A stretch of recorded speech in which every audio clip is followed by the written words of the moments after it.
সরকারি একটি প্রাথমিক স্কুলের শ্রেণীকক্ষ থেকে চোরাইকৃত একটি সহ ৫টি মোটরসাইকেল উদ্ধার এবং ৫ জনকে গ্রেপ্তার করেছে পুলিশ।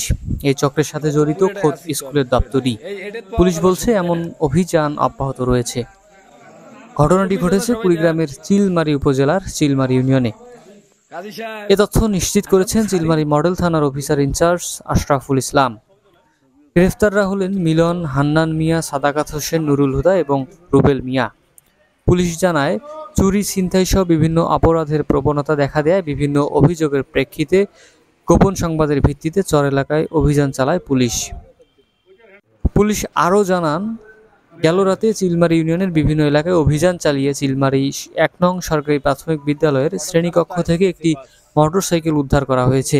এ সময় ওই স্কুলের দপ্তরি নুরুল হুদাকে আটক করে। এছাড়াও আরও কয়েক জায়গায় অভিযান চালিয়ে আরও ৪টি মোটরসাইকেল উদ্ধার করেছে পুলিশ। এ সময় মোট ৫ জনকে আটক করে থানা হেফাজতে নিয়েছেন তারা। ওসি আশরাফুল ইসলাম জানান, গ্রেফতার আসামিদের বিজ্ঞ আদালতের মাধ্যমে কারাগারে পাঠানো হয়েছে। ঠিকই আছে মুই ভাই, অত লম্বা মানুষ নোয়া